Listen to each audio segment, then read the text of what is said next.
बिस्मिल्लाहिर्रहमानिर्रहीम। अस्सलाम वालेकुम। मेरा नाम अब्बास है और मैं आपको अपने चैनल अली केयर फार्मेसी पे वेलकम करता हूं। तो आज की वीडियो में हम बात करेंगे सिडरोक्स 500 mg कैप्सूल्स के ऊपर। पर इससे पहले कि मैं अपनी ये वीडियो जो है शुरू करूं, अगर आपने मेरे चैनल को अभी तक सब्सक्राइब नहीं किया तो सब्सक्राइब के बटन पर क्लिक करके मेरे चैनल को सब्सक्राइब कर लें और इसके साथ ही एक बेल आइकॉन का बटन भी होगा, इसको प्रेस करके ऑल पे क्लिक कर दें। इससे ये होगा कि मैं जो भी न्यू वीडियो अपलोड करूँगा उसका नोटिफिकेशन जो है आपको फ़ौरन मिल जाया करेगा। तो चलें जी शुरू करते हैं। तो सिडरोक्स 500 mg कैप्सूल्स, सबसे पहले जी हम इसकी पैकिंग को देख लेते हैं। तो ये मेरे हाथ में जो है सिडरोक्स कैप्सूल्स का बॉक्स जो है कि मौजूद है। ये इसकी पैकिंग जो है इस तरीके से आती है। मैं आपके लिए जो है करीब करके दिखा देता हूँ इसे। तो ये जो है इसकी पैकिंग इस तरीके से आती है। अब ये जी इसकी पैकिंग हो गई। अब हम बात कर लेते हैं सिडरोक्स की फॉर्म्स के ऊपर कि सिडरोक्स जो है वो कितनी किस्म की फॉर्म्स में जो है मार्केट में मौजूद है। तो सिडरोक्स जो है ये 3 किस्म की फॉर्म्स में जो है मार्केट में मौजूद है। सबसे पहले जो है ये कैप्सूल की फॉर्म में जो है मार्केट में मौजूद है और उसके बाद जो है ये टैबलेट्स की फॉर्म में भी मार्केट में मौजूद है और उसके बाद जो है ये सिरप की फॉर्म में भी मार्केट में मौजूद है। अब जो भी डॉक्टर्स जो हैं आपको रेकमेंड करेंगे आपने उसके मुताबिक जो है सिडरोक्स को यूज़ करना है। तो ये जी सारी इसकी फॉर्म्स हो गई। अब हम बात कर लेते हैं इसकी पावर्स के ऊपर कि ये कितनी किस्म की स्ट्रेंथ में जो है मार्केट में मौजूद है। तो सिडरोक्स जो है ये 3 किस्म की पावर्स में जो है मार्केट में मौजूद है। सबसे पहले जो है इसकी 250 mg पावर जो है वो इसकी मार्केट में मौजूद है और फिर आप मेरे हाथ में देख रहे हैं 500 mg, तो ये भी इसकी जो है मार्केट में मौजूद है। और उसके बाद जो है सिडरोक्स 500 mg BD, तो ये भी फॉर्म जो है इसकी मार्केट में मौजूद है। अब जो भी पावर आपको डॉक्टर जो है रेकमेंड करते हैं आपने उसके मुताबिक जो है इसकी पावर जो है यूज़ करनी है। तो ये जी सारी इसकी पावर्स हो गई। अब हम बात कर लेते हैं इसकी ड्रग के ऊपर या फिर इसके फार्मूले के ऊपर, जो भी आप जो है अपनी आसानी के लिए कहते हैं। तो सिडरोक्स 500 mg कैप्सूल्स का फार्मूला होता है सिफाड्रोक्सिल मोनोहाइड्रेट। तो ये जी इसकी ड्रग होगी। अब इसे कौन सी कंपनी बना रही है, तो इसे बनाने वाली कंपनी है जी प्लैटिनम फार्मास्यूटिकल्स। मैं फिर से आपके लिए एक और बार दोहरा देता हूँ, प्लैटिनम फार्मास्यूटिकल्स जो है वो कंपनी है जो कि ये मेडिसिन बना रही है और बहुत ही अच्छी कंपनी है, बहुत ही अच्छी मेडिसिन जो है ये बनाती है। तो ये जी इसकी कंपनी हो गई। अब हम बात कर लेते हैं इसके बेनिफिट्स के ऊपर। तो सिडरोक्स 500 mg कैप्सूल्स के बेनिफिट्स ये होते हैं कि ये कैप्सूल जो हैं एंटीबायोटिक्स होते हैं और जितने भी बैक्टीरियल इन्फेक्शन आ जाते हैं उनमें जो है डॉक्टर्स आपको ये कैप्सूल जो है रेकमेंड करते हैं। आप एक किस्म का इन्हें जो है ऑलराउंडर कह सकते हैं कि जितनी भी बीमारियां हैं उनमें जो है आप इसे यूज़ कर सकते हैं।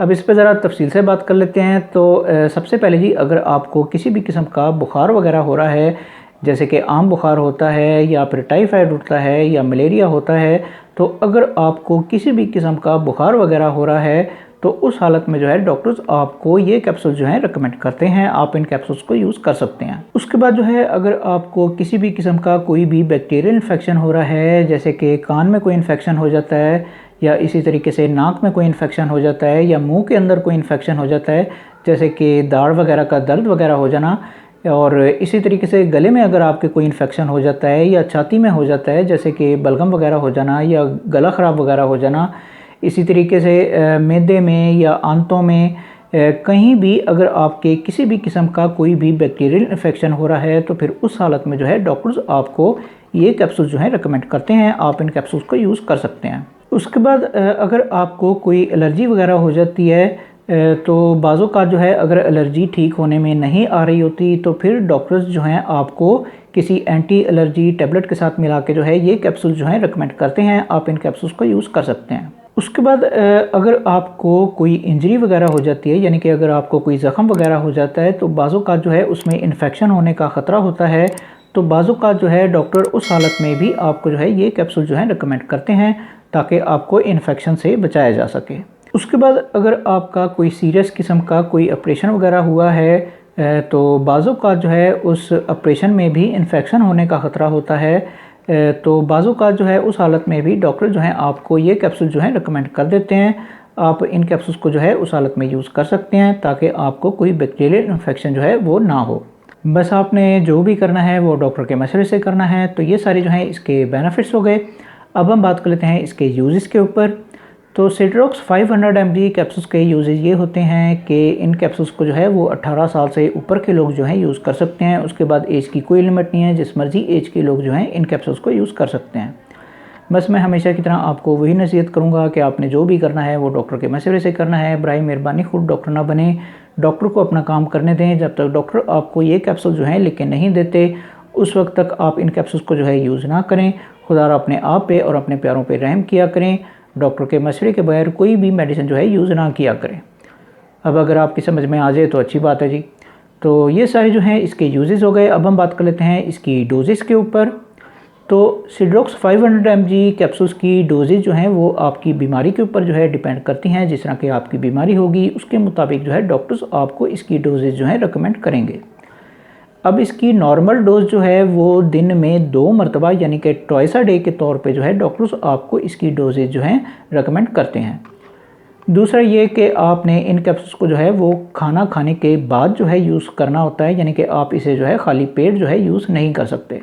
अब मिसाल के तौर पे आपकी हालत जो है अगर कुछ ज़्यादा सीरियस है तो फिर उस हालत में जो है डॉक्टर्स आपको इसकी ज़्यादा डोजेज भी रिकमेंड कर सकते हैं, पर वो सब कुछ जो है डॉक्टर के ऊपर है। अगर डॉक्टर आपको ये कह रहा है कि आपको इसकी ज़्यादा डोजेज जो है यूज़ करनी चाहिए तो तभी आपने इसकी ज़्यादा डोजेज जो है यूज़ करनी है, वरना आप इसकी नॉर्मल डोज ही यूज़ करें। तो ये सारी जो है इसकी डोजेज हो गई। अब हम बात कर लेते हैं इसके कोर्सेज़ के ऊपर या फिर इसके टाइम पीरियड के ऊपर, जो भी आप जो है अपनी आसानी के लिए कहते हैं। तो सिड्रोक्स का सबसे छोटा कोर्स जो है वो 3 दिन का होता है। 3 दिन तक आपने जो है इन कैप्सूल्स को लाजमी तौर पे यूज़ करना होता है, बीच में छोड़ना नहीं होता। कई लोग जो हैं अगर उनकी बीमारी जो है वो पहले दिन या दूसरे दिन ठीक हो जाती है तो वो जो है एंटीबायोटिक्स को छोड़ के बैठ जाते हैं। तो इस तरह की गलती आपने नहीं करनी। 3 दिन का कोर्स जो है आपने लाजमी तौर पे पूरा करना है। उसके बाद अगर आपकी बीमारी जो है ठीक हो जाती है तो फिर आप जो है इन कैप्सूल्स को छोड़ सकते हैं।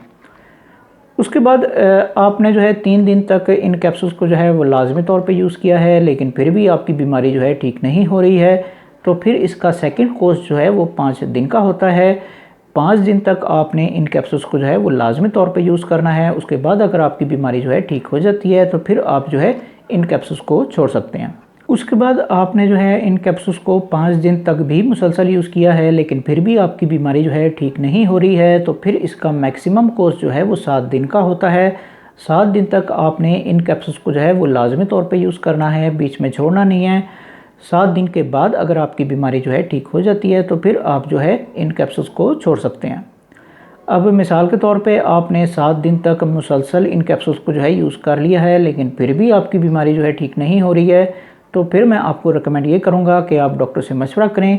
अगर डॉक्टर आपको ये कहते हैं कि आपको ये कैप्सूल जो हैं वो मज़ीद यूज़ करने चाहिए तो आप इसे जो है मज़ीद यूज़ करें, वरना आप जो है कोई और एंटीबायोटिक मेडिसिन जो है वो अपने लिए लिखाएं ताकि आपकी बीमारी जो है वो जल्द से जल्द ठीक हो सके।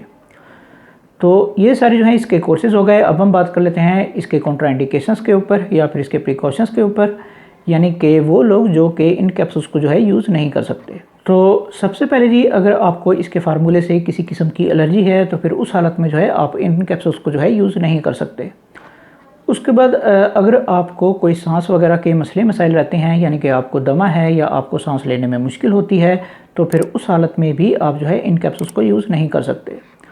उसके बाद अगर आपका ब्लड प्रेशर जो है वो ज़रूरत से ज़्यादा हाई रहता है तो फिर उस हालत में भी आप जो है इन कैप्सूल्स को यूज़ नहीं कर सकते।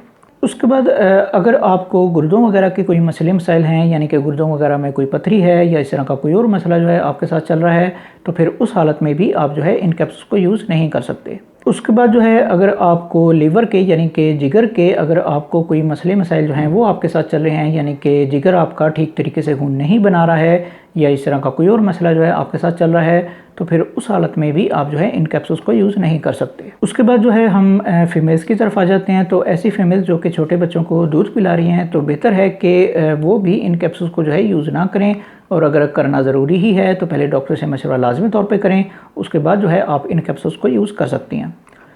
उसके बाद ऐसी फीमेल्स जो कि प्रेगनेंसी के पीरियड से गुजर रही हैं तो वो भी इसे जो है डॉक्टर के मशवरे से ही यूज़ करें। अब ये सारे जो हैं इसके कॉन्ट्राइंडिकेशंस हो गए। अब हम बात कर लेते हैं इसके साइड इफ़ेक्ट्स के ऊपर।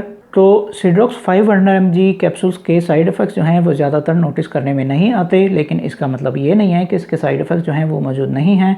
इसके साइड इफ़ेक्ट्स जो हैं वो मौजूद हैं और कई लोगों पे अपना असर भी दिखा देते हैं। तो अब मैं इसके साइड इफ़ेक्ट्स जो हैं वो आपको बता देता हूँ। तो सबसे पहले जी, अगर आपको इसके फार्मूले से किसी किस्म की एलर्जी है तो उस हालत में जो है आपको कुछ एलर्जी रिएक्शन जो हैं वो देखने में आ सकते हैं, जैसे कि आपके जिस्म पे रैशेस वगैरह हो सकते हैं, यानी कि वो ठीक होने की बजाय और ज़्यादा बढ़ सकते हैं, या इस तरह के कोई और मसले मसाइल जो हैं वो आपके साथ हो सकते हैं। तो ये चीज़ इसके साइड इफ़ेक्ट्स में जो है शामिल है। उसके बाद जो है आपको बहुत ज़्यादा जो है वो कमज़ोरी हो सकती है, तो यानी कि आपको वीकनेस जो है वो हो सकती है। तो ये चीज़ भी इसके साइड इफ़ेक्ट्स में जो है शामिल है। उसके बाद जो है आपको गनूदगी हो सकती है या फिर आपको तेज़ चक्कर वगैरह भी आ सकते हैं। तो ये चीज़ भी इसके साइड इफ़ेक्ट्स में जो है शामिल है। उसके बाद जो है जब आप इन कैप्सूल्स को जो है यूज़ कर रहे होंगे तो फिर उस दौरान में जो है आपको हल्का फुल्का जो है वो सर दर्द जो है वो रह सकता है। तो ये चीज़ भी इसके साइड इफ़ेक्ट्स में जो है शामिल है। उसके बाद जो है आपको मैदे के मसले मसाइल जो हैं वो देखने में आ सकते हैं, जैसे कि बदहज़मी होना या गैस वगैरह होना। तो ये चीज़ भी इसके साइड इफ़ेक्ट्स में जो है शामिल है। उसके बाद जो है आपको नोज़िया हो सकता है, यानी कि आपको उल्टियाँ वगैरह जो हैं वो लग सकती हैं। तो ये चीज़ भी इसके साइड इफ़ेक्ट्स में जो है शामिल है। उसके बाद अगर आप इसकी ओवरडोज़ करके यूज़ कर रहे हैं तो फिर उस दौरान में जो है आपको डायरिया हो सकता है, यानी कि आपको लूज़ मोशन जो हैं वो लग सकते हैं। तो ये चीज़ भी इसके साइड इफ़ेक्ट्स में जो है शामिल है। उसके बाद जो है आपको सांस वगैरह के मसले मसाइल जो हैं वो देखने में आ सकते हैं, यानी कि आपको सांस लेने में मुश्किल हो सकती है। तो ये चीज़ भी इसके साइड इफ़ेक्ट्स में जो है शामिल है। उसके बाद जो है आपका ब्लड प्रेशर जो है वो हाई हो सकता है। तो ये चीज़ भी इसके साइड इफ़ेक्ट्स में जो है शामिल है। उसके बाद अगर आप इसे जो है लंबे टाइम तक यूज़ कर रहे हैं, यानी कि हमारे कुछ ऐसे शहज़ादे हैं जो कि मेडिसिन को जो है वो खाना समझ के यूज़ कर रहे होते हैं। तो अगर आप इस तरह की कोई गलती कर रहे हैं तो फिर आपको जो है वो गुर्दों के मसले मसाइल जो हैं वो देखने में आ सकते हैं, यानी कि आपके गुर्दों में पथरी वगैरह हो सकती है या इस तरह का कोई और मसला जो है आपके साथ हो सकता है। तो ये चीज़ भी इसके साइड इफ़ेक्ट्स में जो है शामिल है। उसके बाद जो है ये आपके दिमाग पे कुछ नेगेटिव किस्म के असरात डाल सकता है, यानी कि आपके दिमाग में कुछ नेगेटिव किस्म की सोचें वगैरह आ सकती हैं। तो ये चीज़ भी इसके साइड इफ़ेक्ट्स में जो है शामिल है। उसके बाद जो है आपकी स्किन का कलर या फिर आपकी आँखों का कलर जो है वो चेंज हो सकता है, यानी कि वो चेंज होकर जो है ज़रूरत से ज़्यादा जर्द हो सकता है। तो ये चीज़ भी इसके साइड इफ़ेक्ट्स में जो है शामिल है। उसके बाद जो है आपके यूरिन का कलर जो है वो भी चेंज होकर आ सकता है, यानी कि वो चेंज होकर जो है ज़रूरत से ज़्यादा जर्द हो सकता है। तो ये चीज़ भी इसके साइड इफ़ेक्ट्स में जो है शामिल है। अब ये मैंने जितने भी साइड इफ़ेक्ट्स आपको बताए हैं, अगर ये साइड इफ़ेक्ट्स जो हैं आपको अपने ऊपर नज़र आ रहे हैं तो आप फ़ौरन जो है डॉक्टर से रब्ता करें और अपनी मेडिसिन जो है वो चेंज करवाएं, ताकि आपका इलाज जो है वो ठीक तरीके से हो पाए। तो ये सारे जो है इसके साइड इफ़ेक्ट्स हो गए और मेरा ख्याल है कि मैं सब कुछ बता चुका हूँ। तो ये जी आज की वीडियो थी। अगर वीडियो आपको पसंद आई हो तो फिर लाइक करें, शेयर करें और मेरे चैनल को लाजमी तौर पर सब्सक्राइब करें। अगर मन में किसी भी किस्म का कोई भी सवाल आ रहा हो तो कमेंट बॉक्स में ज़रूर पूछें, मैं ज़रूर आपको आंसर बैक करूँगा। बाकी मिलते हैं फिर अगली वीडियो में। उस वक्त तक के लिए मुझे इजाज़त दें। खुदा हाफ़िज़।